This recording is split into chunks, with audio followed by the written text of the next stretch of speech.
Hey guys, it's Lohpally here with another video, and today we're going to be going over the top 5 supports for 9.8. So, one thing to note too is this is going to look a little bit weird since we haven't done a tier list in a while, so bear with me, it's going to be a lot different. Also, I'll try to do honorable mentions about champions that I still think are good, maybe just didn't make it into the top 5 at the end of the video. So, jumping into basically number 5 is going to be Nautilus.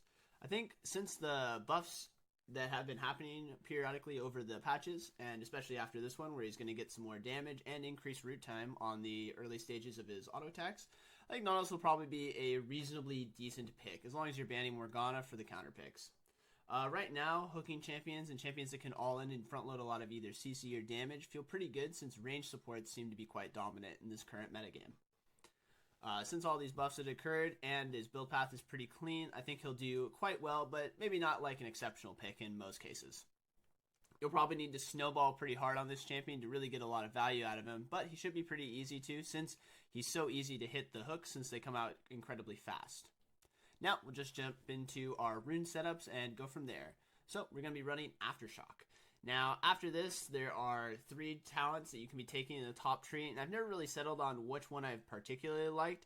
I know a lot of people think that Shield Bash is quite good on this champion, but in general, I felt like the damage was pretty negligible. It did between like 9 to 10 damage in the early stages for trading. If you feel like you really want the extra damage for it, it's not a terrible thing and probably scales reasonably well. For the most part, I'm going to be using Shield Bash in this setup, and the reason for that, not Shield Bash, Font of Life, and the reason for that is I'm a big fan of building Zeeks on champions like this that just engage, just having the AoE slow, and since it procs off of, it procs Font of Life as an interaction for that, I really like this talent. Demolish is also not too bad too, you just basically have to choose what you prefer in this regard, depending on whether or not you can walk up and hit the turret. Since it's a little bit difficult on melee champions, I'm usually not going to opt into the Demolish though right now. After that, I'm usually just looking between Conditioning and Second Wind, just based on whether or not I think I'm going to get harassed a lot in the lane, or if I prefer some scaling to get some armor and MR for the later stages. I'll usually gravitate more towards Conditioning, and I'm not a big fan of Bone Plating since they changed it to an uptime of 1.5 seconds. Now, jumping into the third tree, we'll just be running either Revitalize if you like to build Redemption on this champion, or Overgrowth if you're just going to build standard like Zeeks, Locket, Knight's Vow, etc. Unflinching I've never been too big of a fan of just because you need to have your sums down, plus it feels like Overgrowth is giving an overwhelming amount of extra HP that feels really good. After that, we're just going to be going into the Inspiration tree, and I've been still a big fan of the Boots and Minion Dematerializer. The reason for this is even though there's only 3 of them, it still secures 3 of your cannon minions, and usually that's very helpful to make sure that you complete your quests in a reasonable time frame. I've never felt like I needed biscuits in a lot of situations, so this is the preferred setup for me, personally. So, jumping into itemization for this champion, as I said before, we're going to be looking towards getting a Zeeks first, but before we do that, we're going to be upgrading our Relic to the Tier 3, the maxed out one, and Boots is mostly a preference. I think in most cases you'll probably end up going Mobies because you just want to move around in position very well. If you're primarily team fighting or you didn't get a lot of roams in, Merc Treads or Ninja Tabby are reasonable secondaries based on whether there's a lot of CC or if there's just a lot of auto attackers in the game, you want to be tankier. You make reasonable judgments on this, on what boots you want for the most part. Now after that, I'm going to be mostly opting into Zeeks. And the reason for this is I just prefer it as it gives a lot of armor and MR, covers most of my defensive stats pretty damn well. Plus, I'm a big fan of the Glacial Shroud that it builds out of because it solves a lot of mana problems if you ever have extended fights where you're cycling through more than one of each of your spells. So I'm a big fan of this item, and it's usually what I rush. And it's also why I like to run Font of Life on this champion too, just to have the AoE healing a ton, just synergizes extremely well with them. After that, I'm usually probably going to look at Knight's Vow. This cleans up most of your CDR for the most part. On this champion is the Zeeks, Knight's Vow, and Sightstone alone will give you 30%. And if you decide that you like the CDR rune, which is the 1 to 10%, then that basically rounds you out perfectly where you can stack more defensive options.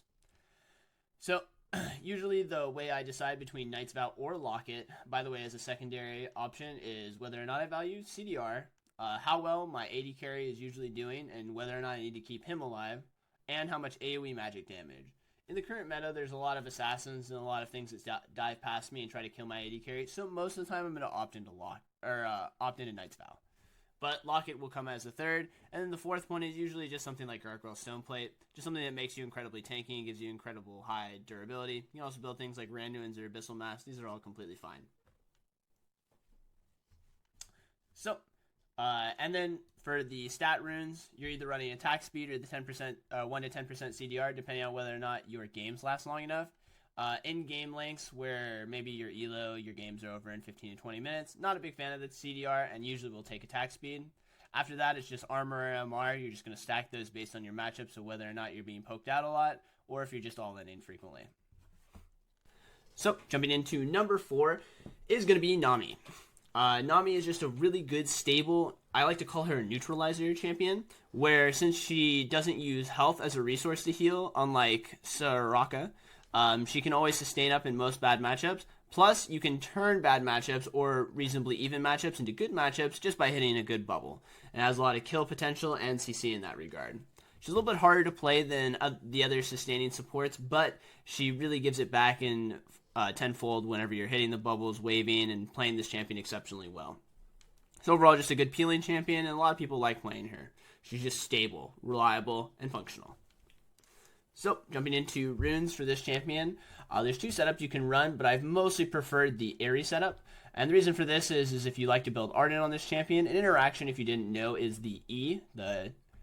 If you put it on your teammate, and you have Airy currently not on cooldown, so it's on top of your character, then the E will register as a helpful spell and actually give them a shield, which then, in turn, allows you to proc Airy. And that Airy is technically considered a shield, which then allows you to proc Ardent on someone without having to bounce the heal off of them. I really like this interaction. Plus, I like to trade and harass a lot on Nami, so I almost always opt into the Airy, but we'll present you with the Guardian build too. So, number 1, we're going to take Airy, Mana Flow Band, and then there's 2 ways to build this, either for lane or for scaling. You can go Transcendence and Gathering Storm if you feel like you need to scale and you can't pressure the lane a lot. But in lane matchups, maybe that you're a lot stronger. Maybe you're running like a Nami Lucian. You're trading actively against like a Vayne Lulu or something like that. Then you can opt into Absolute Focus and Scorch. These are interchangeable just based on your approach to laning phase and what time you value the most in the game. Do you value laning phase and early game pressure, or would you rather have scaling and reliability in that regard? After that, I've mostly just been running Inspiration nowadays because I'm opting into a lot of laning phase elements. So I will mostly be running Boots and Biscuits. Another way that you can go in terms of opting for later game is if you don't care about the Boots and Biscuits is you can run Conditioning and Revitalize to add a little bit of extra healing and Conditioning just to give you a decent amount of extra base armor and MR. Feels really good, especially once it comes online at 10 minutes. It usually gives about 10 to 12 armor and MR, even if you're not stacking any, which is pretty damn good. After that, we're going to be taking the adaptive, and then armor and MR based on your matchup. You're worried about getting all in. Maybe it's a Thresh or a Leona, and you're concerned about dying. You can only go 1 adaptive and then run double armor or double MR based on your matchups, and this is completely fine. So, for running Guardian, well, you're obviously going to opt into the Guardian, and then after that, you're probably going to be taking Font of Life since you slow people down and you want to be proccing heals that are bouncing a lot. You can go Demolish, but it's a lot harder, and you don't really get that much value out of it since you're not going to build a lot of health on this champion, regardless of the fact that you're going the Resolve Tree. After that, you're going to mostly opt into Guardian, or for Conditioning, and the second tree. You can go Bone Plating if you're concerned about being all in, but in my experience, this usually doesn't uphold a lot, and it's really easy for just randomly get bounced off just by getting auto-attacked randomly. Not a big fan of it. Usually take Conditioning. And then you'll obviously run Revitalize in this case, for the extra healing and shielding power. After that, it's usually just either Sorcery and you're going to run Mana Flow Band and Transcendence, or you can run Inspiration with Biscuits and Boots. For the most part, this champion is pretty mana hungry though, so I'd recommend Mana Flow Band in almost all cases. So, when it comes to itemization for this champion, you're usually going to go Spell Thieves, but in some cases you can make arguments for going Coin where you can't harass or pressure as much. I've been a big fan of either going Lucidity Boots on this champion or Swiftness Boots based on whether or not I need to have a lot of movement speed in combat, or I value just spiking as hard as I can and getting as much CDR as possible. You can opt into Mobility Boots and it's completely a reasonable thing, but I've been kind of leaning towards Swiftness Boots as they kind of run in a half middle, where it gives me enough movement speed that it feels a little bit better than Tier 2 boots, so I can move around and still get wards, but I have the in-combat movement speed to reliably kite and run away in case people are trying to get on top of me. After that, we're going to pretty much always be rushing Athenes. Now, the reason for this is Ardent scales with your character level, so it's not really a great item to rush, and Athenes is really easy to power up since it's 35% pre-mitigated. You don't need any penetration or anything like that in terms of damage. And overall, it just gives you a ton of extra AP also as you stack other items because your mana regen turns into ability power. And Nami actually has incredibly good AP ratios when it comes to the W. So, it's going to be Athenes, Ardent, and then it's kind of the world is your oyster. For me personally, I've always been a big fan of Tyr because I just always run out of mana, but it's not for everybody, so I don't always recommend it as someone for a core build. My build will usually look something like Boots, Spell Thieves, Athenes, Ardent, and then Tyr.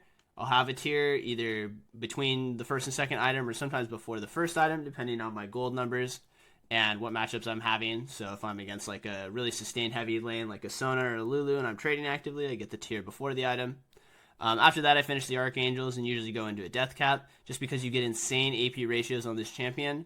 You can also opt into other items like Redemption if you feel really comfortable, or a Mikhail's Crucible if you need to break your teammate out of CC. These are all reasonable items to get, and it's mostly up to you, basically, after the first or second item, what you end up wanting to get. So, jumping into number 3 is going to be Lux. I know it's kind of a weird thing to hear, is Lux, AP mid champion, being really powerful support.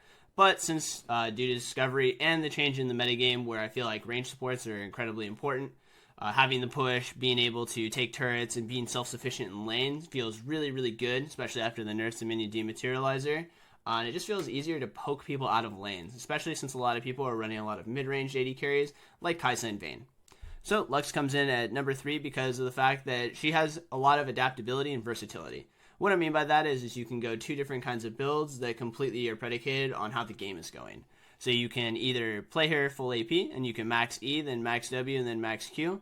You're just building Ludens, Death Cap, Morellos, all those fun items that just let you one-shot people. If you're snowballing, you can just completely take over a game on your own.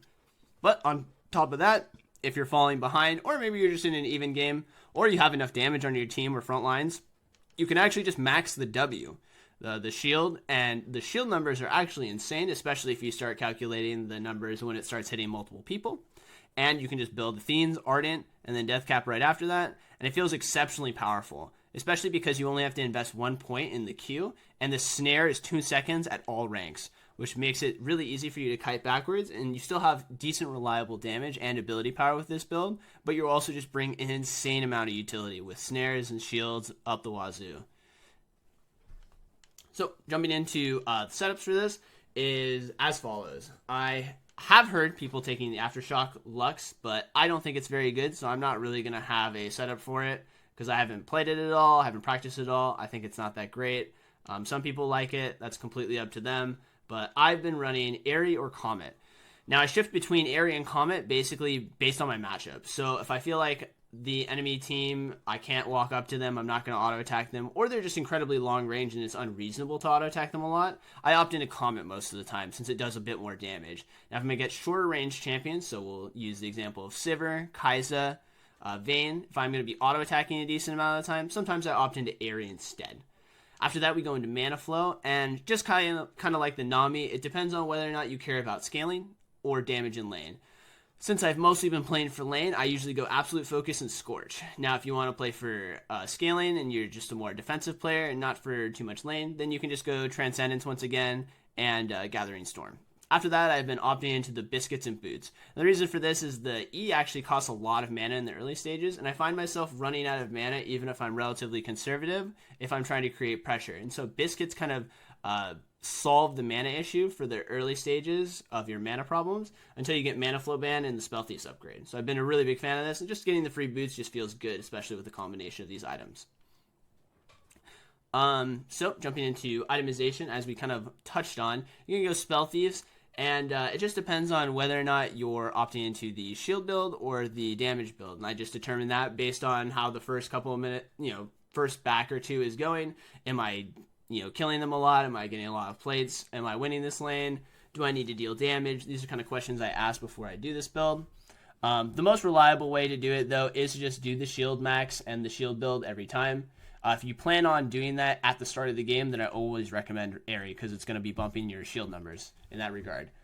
So for like a shield build, you're going to look like tier 2 Spell Thieves. You're probably going to get Lucidity Boots. And the reason why you would run Transcendence, by the way, is pretty much every item you builds CDR, builds out of CDR. And since Absolute Focus has actually been nerfed significantly to only have a 30 AP cap, I've just been liking the consistency of getting 20 extra AP for 10% CDR over capping. So then I opt into things like Lucidity Boots because they just eventually give me CDR.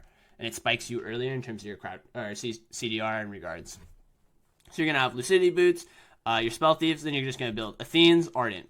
After that, you're just going to want to get Death Cap because you want to bump your AP as much as possible just to make your shields a lot stronger. And you've already built the 2 core items that matter, which is the Athene's and Ardent. After that, your last item particularly doesn't matter. Just depends on whether or not you need, Azonius to survive, Morello's to healing debuff. Maybe you want to start dealing a bit more damage and you switch to a Void Staff as your last item. Those are all completely reasonable things. Now, if you start getting really far ahead, and maybe you're killing your opponents quite frequently, then you're going to instead have Sorcerer Shoes, Spell Thieves tier 2. Maybe you'll get an Oblivion Orb if you feel like you're not having any mana problems. Otherwise, you're just going to build a Ludens, a Death Cap, a Void Staff. And then after that, the last item, once again, is just kind of whatever you decide. Sometimes I actually do swing around and get the Athenes as the last item because it is still an insanely powerful item on your champion. But if you just want to build full damage in one shot, then Morello's is also still a pretty fine opt-in even afterwards just to get the double pen. So jumping into number 2 is going to be Thresh. Now, the reason why Thresh is still an extremely powerful champion is just basically because snowballing lanes is incredibly easy, especially since a lot of people are playing ranged champions right now, and one hook pretty much is a death sentence in most lane matchups. Plus, on top of that, a lot of junglers right now just have an easy time ganking for all the lanes because of Lantern, so just having to play around the Lantern makes laning against him really oppressive. Plus, he doesn't have the same limitations as maybe something like a Pyke or a Blitzcrank because he can auto-attack in the early stages. Plus, he's not limited by minions walking in front of him in the early stages because you can walk up Flay, auto-attack, proc Aftershock. You have trading patterns that allow you to generate pressure in the lane as a standalone champion. So overall, Thresh comes in at number 2. So for rune setups, we're going to be running Aftershock and then either Demolish or Font of Life, depending on whether or not you feel like you need the extra healing for all ends, or if you just feel like you can pressure enough that Demolish, you can get Demolish procs off. This is mostly a personal preference thing. After that, you're probably going to be going into Conditioning, or in some cases, if you feel like you're getting poked out too much, Second Wind. And then after that, if you intend on building a Redemption as one of your core items, maybe your first or second item, I always recommend Revitalize because Redemption gets triple healing multipliers from this. So instead of 5%, it's 15%, and the extra 10% is another 30%, for a total of 45% extra bonus to healing and shielding to Redemption on anyone who's under the HP threshold. But if you don't build Redemption, maybe you're going like Zeke's, Locket, etc. Overgrowth is just a lot better in that regard. And then after that, since I go coin pretty much exclusively after the minion dematerializer nerf, I always go Biscuits and then either 5% CDR or Hextech Flash as your secondary. Depends on what you're comfortable with, basically, in that regard. And we're going to be running, I usually prefer the attack speed just to be able to attack faster and pressure.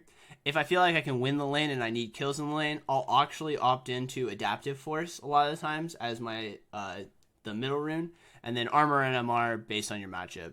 If you feel like your AD carry does sufficient damage or you don't need to win nearly as hard, you can run double armor or double MR based on your matchup too. So jumping into builds, this is always the most problematic one for this champion. You're going to get Moby Boots, and I almost always recommend coin nowadays just because you can't run 6 minion dematerializers to solve the relic problem to get cannons. So it's just really hard to generate gold basically out of laning phase on Thresh, especially if you're playing in lower elo where people just kill minions and say oops to you all the time. Very frustrating ordeal. So yeah, recommend to coin pretty much exclusively. Now you can actually upgrade the coin to tier 3 also. I just only recommend that you don't upgrade the Spell Thieves to tier 3 because they changed a lot of the budgeting that goes into it. So I like to upgrade the coin to tier 3. Now, if I intend on building a Redemption, I take Revitalize, as I said before, and you just can go Redemption. Locket is a pretty reasonable build, then maybe like a Knight's Vow or a Gargoyle Stoneplate is like your 3rd and 4th item. Although I know that Knight's Vow gets a 50% reduction because you're technically classified as a ranged champion, sometimes it's completely okay just because your budget and the itemization that you get on this champion won't feel good no matter almost whatever you build. Now, if there's a lot of melee champions that are diving and I'm usually the peel bot that I'm trying to create space for, sometimes I change my build up and sometimes I'll go Zeke's into Knight's Vow. I like this build because it gives you a lot of CDR plus a ton of protection for your AD carry. Now, one thing to note though is you're not building too much HP, you're building mostly armor and MR. So this is why I recommend taking the overgrowth to kind of like bridge the gap and help your HP a little bit in that regard. After that, I'll probably look at a lock-in and gargoyle stoneplate once again if you get the 3 to 4 items. In most games that I play this champion, though, I usually don't get past the second one. So, jumping into our number 1 champion of solo queue right now is going to be Sona. Now, the reason why Sona is so good right now is because, especially if you just ban Thresh, it currently doesn't feel like there's a lot of champions that have enough all-in pressure to make her feed horribly. And if you're just using the Qs to harass at reasonably long range and not inting in the early stages, her grouping stage is so powerful. And she spikes at pretty much level 11 and 2 items, and it makes taking Baron a cinch. If you have both those items, you know, Athene's and Ardent, and you're level 11, you can just W your team and do Baron endlessly, no matter what HP threshold they're at.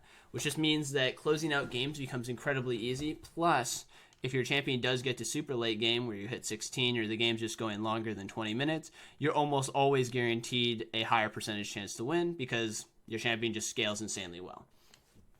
Because of all these things and a propensity for people to throw games, and almost everyone is team fighting nowadays, this champion just comes in at number 1. So, for rune setups, I've had a couple people ask me about Klepto Sona. I think it's shit. I think for the most part, your trading patterns are going to just be queuing and running away. You might fish for an auto attack with your power cord every once in a while, but you're not auto attacking that much. Plus, you need to do 2 procs nowadays, and you don't have like an on-hit effect like a Gangplank or an Ezreal. So I'm not going to go over this one. I think it's shit, and I don't think you should be running it pretty much at all. It sounds like a noob trap. It is a noob trap. So we're going to be running Airy. Just for sustainability, you do good damage with it, shields people all the time. It's just reliable in that regard, especially since your champion doesn't have skill shots for the most part. So we're going to be taking Airy, Mana Flow Ban, and since this champion is exclusively a scaling champion that just wants to get to mid game, you're going to be running the Transcendence Gathering Storm pretty much exclusively. Now the secondary runes are mostly up to you. If there's a lot of champions that can all-in you and you're concerned about dying in the mid to late game, you're going to run the Resolve Tree with Conditioning and Revitalize just for extra healing and gives you armor and MR. Now if you're in a lane where you're going to trade a lot and you care a lot about your laning phase, and how that lane phase looks, then a lot of times what you're going to do is go to Inspiration, go Biscuits, and the 5% CDR. 5% CDR actually goes a long ways on a champion like Sona because she really, really squeezes the amount of CDR she gets out of her ultimate passive. Now, one thing that you'll probably be curious about is why aren't I taking boots? For the most part, Sona can just use her E, and she gets pretty competitive movement speed to that of having tier 2 boots, especially if you get a little bit of AP. So I don't feel the need to get boots. Plus, by skipping boots, that's 900 gold or 600 gold if you get the boot talent. That you don't have to invest in that, and you can invest in other items that make you stat stick and spike a lot faster. Especially since the pace of the game is so quick right now, anything that you can skip over feels really, really good on this champion. So after that, we're going to be mostly opting into Spell Thieves and no boots. And I usually get a tier if the lane is going reasonably well, or if I'm trading quite frequently. I try to get the tier as the first item before I work on my Athenes into Ardent. Now, in some cases, maybe you just need to do a bit more damage, or you're falling incredibly far behind and you can't afford the tier. It's completely fine to get the Athenes first and then get the tier afterwards between the Ardent. This is a completely reasonable build, and you don't have to worry too much about stacking. You'll stack it like naturally just playing the game. And so your three core items at the end of this should be an Athenes, an Ardent, and a tier of the Goddess. And I guess the Spell Thieves also. After that, I like to finish the tier into Archangels, and this is why Transcendence comes in handy really well, because you're overcapping CDR, obviously, and it's just going to give you a ton of CDR. And so you'll be overcapped, and this will convert it into AP. After that, you're going to be looking at Death Cap is usually what I prefer. I know a lot of people do like Lichbane, and it's completely reasonable to build Lichbane, but I usually save Lichbane for my last item slot. It's usually my 6th item, and I like to get the death cap a little bit earlier because I feel like I value the ability power more, because having the movement speed, the bonus movement speed, and the shielding and healing power feels a lot more valuable than being able to auto attack someone and potentially blow them up. Now, in cases where maybe there's 4 or 5 tanks, and you're always hitting a tank and you can reliably cycle the Lichbane, it's a little bit more reasonable to get it. But for the most part, I save the Lichbane for last. That's mostly up to you in terms of personal preference. Now, like I said before, some honorable mentions. I'm sure a couple people were wondering about like things like Morgana, Janna, Sona, Lulu, Soraka, etc. I think all these champions are pretty reasonably good, but I feel like the champions that I listed have a lot of opportunities and potential to carry games, whereas most of the supports I listed are better facilitators and not nearly as strong in the current metagame. You can still play Morgana and do very well on her. She's a great counter pick champion, but I don't particularly like her in blinds. And then Soraka, I feel like if you can sustain and hold pressure the entire time and not die to jungle gank, she feels good, but I don't have any kill pressure in the lane, which is kind of frustrating with her. And then Janna's been feeling really fun with the Comet build that I've been doing, but for the most part, I don't feel like I can carry games. I mostly put them on the weight of my AD carry and how well he does in terms of pressuring the lane with me. So because of that, I've just preferred these top 5. You can play anything that you want. I think there's a lot of support champions that are really, really powerful right now. Hope you guys enjoyed the video. Don't forget to like, subscribe, and comment in the section below. And I'm Lohpally. See you next time. Peace.